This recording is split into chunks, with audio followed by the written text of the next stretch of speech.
بسم اللہ الرحمن الرحیم۔ جناب سٹوریز میں نے دو شیئر کرنی ہیں، سٹوریز دونوں اہم ہیں۔ میاں جاوید لطیف صاحب پی ایم ایل این کے ایم این اے ہیں، میاں جاوید لطیف۔ انہوں نے ایک سٹیٹمنٹ دیا، ایک ٹی وی ٹاک شو میں بات کی، پھر اس کے بعد ایک ہنگامہ برپا ہو گیا۔ وہ کیا بات کی؟ اور دوسرا کہ اب پی ڈی ایم کا اگلا لائحہ عمل کیا ہے، اس کو اسی کے ساتھ انٹر لنک کر دیں گے۔ اچھا، میاں جاوید لطیف صاحب،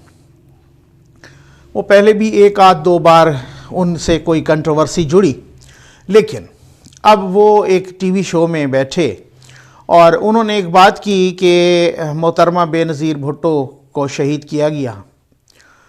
لیکن ان کے ورثاء نے کہا تھا کہ پاکستان کھپے۔ اچھا، اس کا ایک چھوٹا سا بیک گراؤنڈ بھی میں بیان کر دوں کہ نواز شریف صاحب کی اچانک، وہ میں نے ویڈیو بھی کی تھی، نواز شریف صاحب کی ایک ویڈیو وائرل ہوئی جو سوشل میڈیا پر، ان کے ٹویٹر اکاؤنٹ پہ بھی اور باقی اکاؤنٹس پر بھی،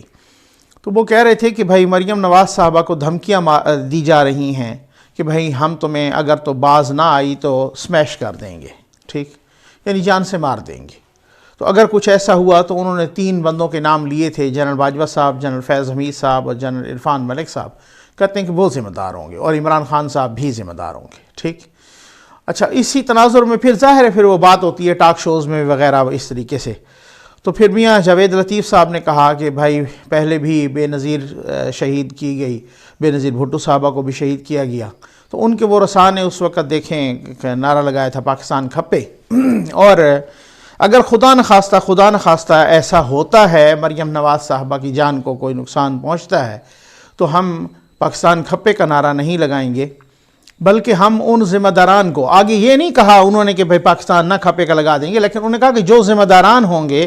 ان کو عوام کٹہرے میں لائے گی، ٹھیک ہے۔ اور پھر اس کے بعد انہوں نے اسی طرح جیسے باقی بھی اشارہ کرتے ہیں مشرقی پاکستان کی طرف کہ وہ بنگلہ دیش بنا، کس طریقے سے الگ ہوا، ٹھیک ہے نا،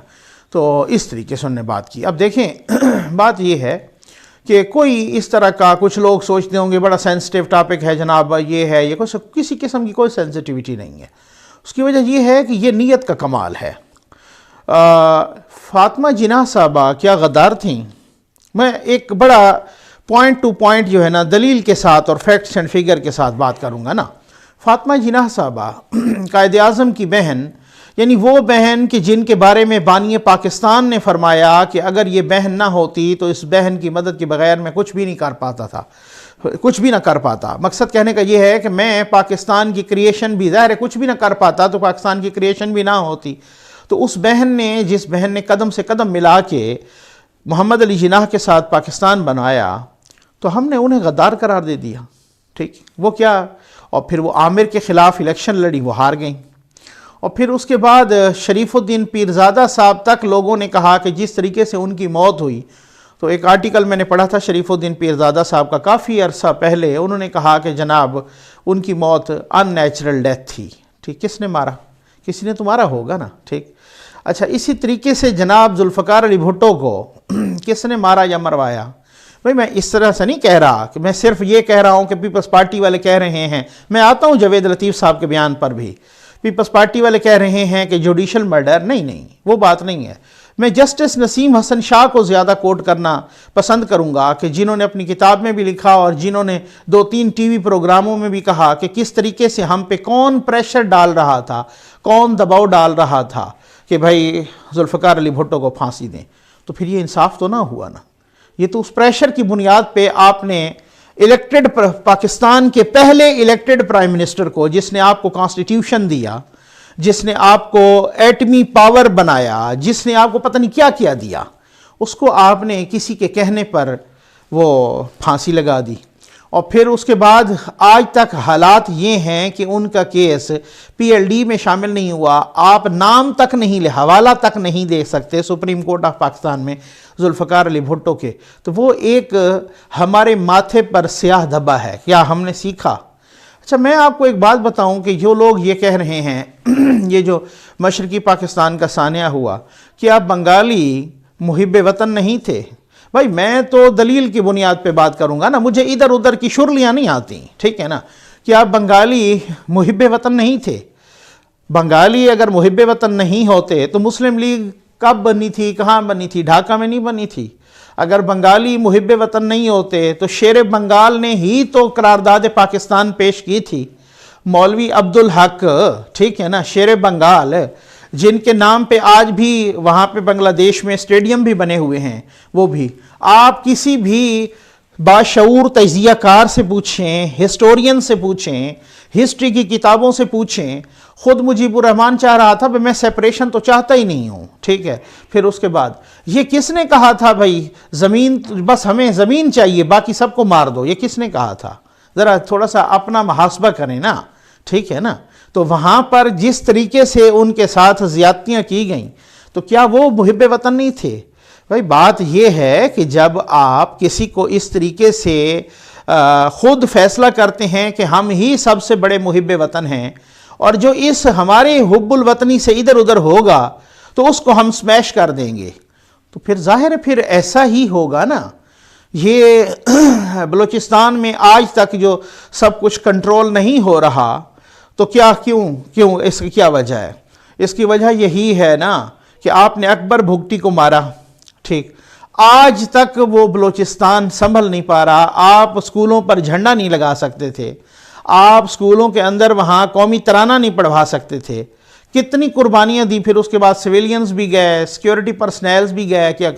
تو کسی نے غلط فیصلہ کیا تھا نا اکبر بھگٹی کو مارنے کا۔ تو جناب عقل کل نہ بنیے، اپنے آپ کو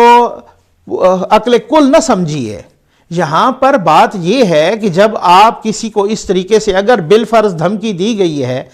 3 دفعہ کے الیکٹڈ پرائم منسٹر نے ایسے تو نہیں کہا کہ مریم نواز کو دھمکی دی گئی کہ اگر تو باز نہ آئی تو تمہیں ہم سمیش کرا دیں گے۔ تو بات کیا ہے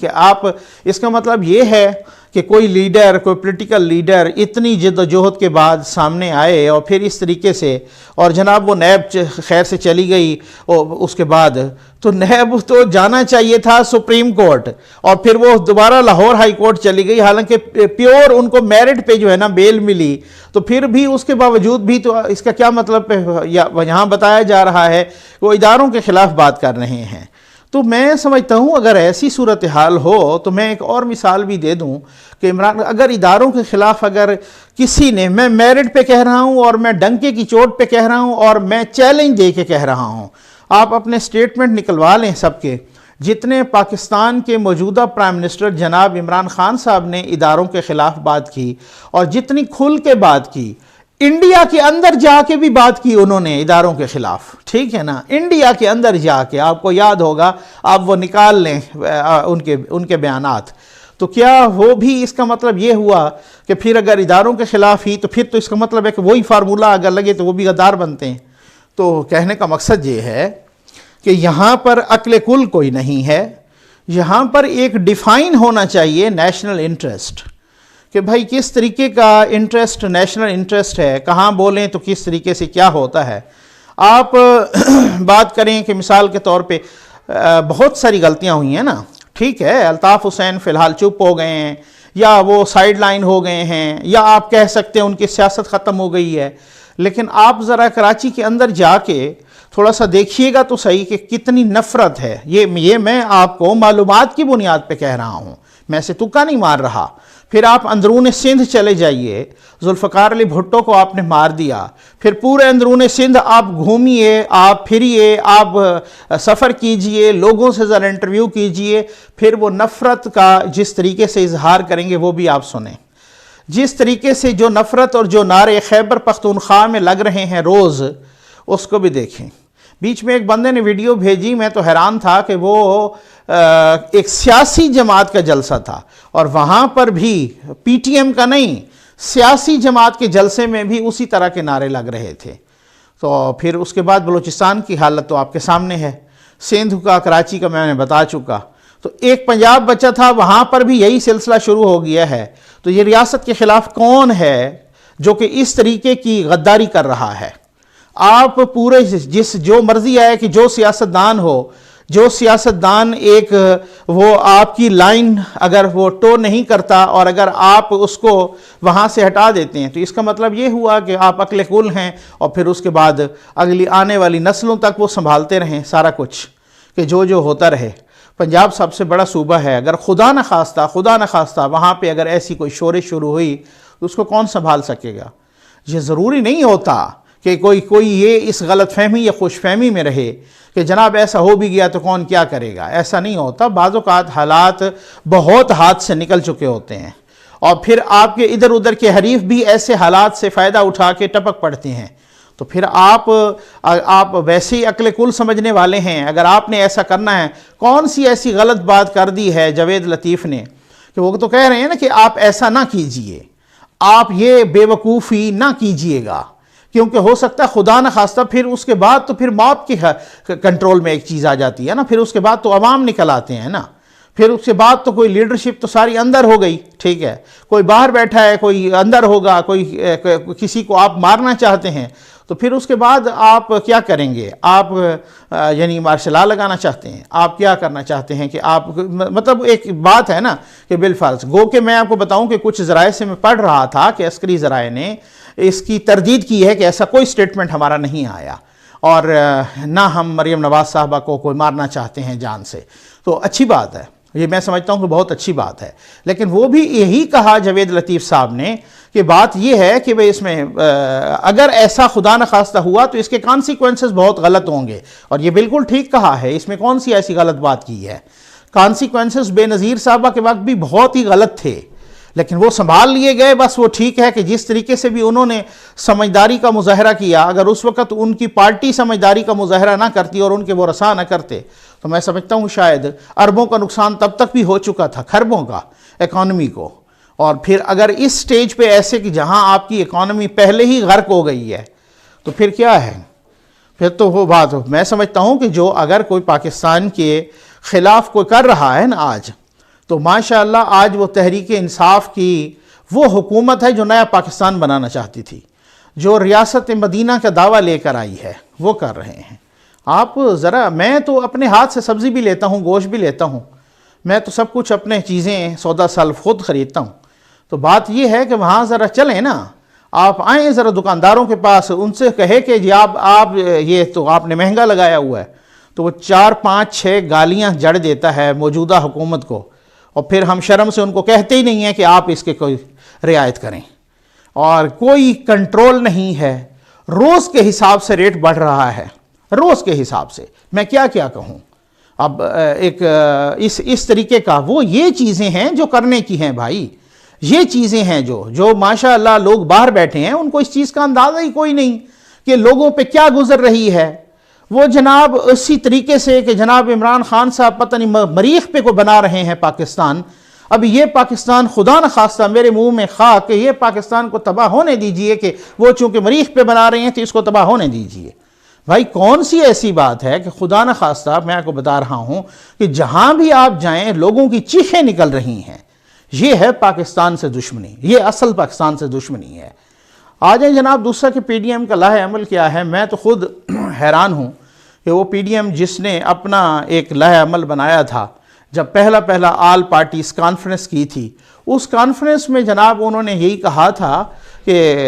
انہوں نے کیا کانفرنس میں کہا تھا کہ ایک بات میں چھوٹی سی جو پچھلے موضوع سے اس کو ریلیٹ کرنا چاہوں گا، خود پرویز مشرف صاحب کی جو سٹیٹمنٹ ہے، وہ سٹیٹمنٹ آپ نے سنا ہوگا، میرے پاس موجود بھی ہے، وہ باقیوں کے پاس بھی کوئی ڈھکا چھپا تو ہے نہیں۔ وہ کہتے ہیں کہ constitution is a piece of paper, just a piece of paper, it should be thrown in the dustbin. جو کانسٹیٹیوشن ہے، جو آئین ہے، وہ تو ایک ردی کا ٹکڑا ہے، اسے تو ردی کے ٹوکری میں پھینک دینا چاہیے۔ یہ ہے حالات، یہ ہیں جناب پرویز مشرف صاحب جو کہ چیف آف آرمی سٹاف بھی رہے، جو کہ پریزیڈنٹ بھی رہے، اور وہ پاکستان کے آئین کو ردی کا ٹکڑا کہہ رہے ہیں۔ کسی نے احتجاج کیا، مجھے اور بھی بہت ساری باتیں اس وقت یاد ہیں، لیکن بات یہ ہے کہ ہوتا وہی ہے کہ جیسے آج انصاف ملا ہے نا اسد درانی صاحب کو، تو پھر بات یہی ہوتی ہے کہ آپ بھائی کسی وقت یہ بھی ہوتا ہے، اگر عدالتیں آزاد ہوتیں تو پھر اس طریقے سے یہ معاملات نہ ہوتے، سوال ہی پیدا نہیں ہوتا کہ اس طریقے سے معاملات نہ ہوتے اور اس طریقے سے گند نہ پڑتا۔ ظاہر طریقہ واردات بدلا ہے نا، تو جب یہاں کسی نے مارشل لا نہیں لگایا تو انہوں نے پھر دوسرے طریقے سے مبینہ طور پہ عدالتوں کو یوز کرنا شروع کر دیا، اور وہی پچھلے ہمیں 4-5 سال سے مسلسل نظر آ رہا ہے، تو وہ بھی سیف ہو گئے۔ اور پھر اسی طریقے بھائی میں تو نہیں کہہ سکتا کیونکہ میں تو ایک کمزور سا انسان ہوں، میں تو ایک صحافی ہوں اور اس طریقے سے، لیکن کرد صاحب نے ابھی کیا کہا، علی احمد کرد صاحب، ظاہر ہے وہ بہت بڑے وکیل ہیں، وکلا کے رہنما بھی رہے ہیں، اور یہاں پر مختلف اچھے صحیح باڈیز کے عہدوں پر بھی رہے ہیں وکلا کے، تو انہوں نے کیا کہا، یہ چند روز ان کا آپ دیکھ لیجئے ان کا سٹیٹمنٹ، تو انہوں نے کہا ہے کہ سپریم کورٹ میں صرف 4 جج ہیں، انہوں نے نام بھی لیے، میں نہیں لیتا نام، ٹھیک ہے نا، انہوں نے نام بھی لیے، انہوں نے کہا باقی تو سارے نوکری کر، یہ وہ کہہ رہے ہیں،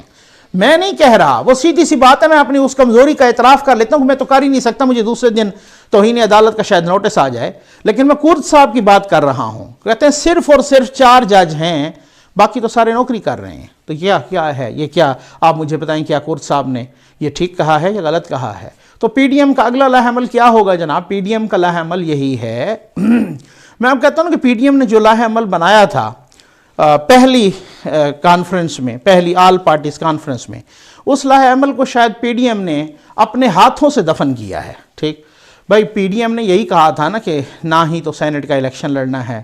نہ ہی تو کسی الیکشن میں حصہ لینا ہے، انہوں نے تو یہ کہا تھا نا کہ بس ہم نے استعفے دینے ہیں، وہ بھی آپشن زیر غور ہے، ہم نے سڑکوں پہ آنا ہے، لانگ مارچ کرنا ہے اینڈ ٹائم پر، پھر اس کے بعد وہ یو ٹرن لیتے گئے، وہ پھر ضمنی الیکشن میں بھی، پھر زرداری صاحب ماشاءاللہ ان کو قائل کرتے گئے کہ دیکھو جی دیکھیں ہم نے کیسے ضمنی الیکشن جیت لیے، پھر یوسف رضا گیلانی صاحب کے، اب وہ میں سمجھتا ہوں کہ ایک بند گلی میں آ گئے ہیں، اور وہ بند گلی میں تو ببانگ دول کہتا ہوں، اس میں ایسی کوئی بات نہیں ہے، اب دیکھیں ان کا ٹیسٹ ہے، ان کا امتحان ہے کہ وہ اس بند گلی سے نکلتے کیسے ہیں، کیونکہ اس کی وجہ یہ ہے کہ ان کے پاس جناب لانگ مارچ وہ فائنل آپشن ہے، ٹھیک، اب اس کو وہ کیسے یوٹیلائز کرتے ہیں، اس لانگ مارچ کو وہ کیسے یوٹیلائز کرتے ہیں، لانگ مارچ کے بعد دھرنا دیتے ہیں تو اس کے بعد کیا ہوتا ہے، وٹ نیکسٹ، اس کے بعد کیا ہوگا، کیا وہ دھرنا 4 دن دے کے واپس چلے جائیں تو کیا ہوگا، ٹھیک ہے نا، اور اس کے بعد جناب پنجاب کی اگر کوئی ہوگی نو کانفیڈنس موو تو کیا ہوگا،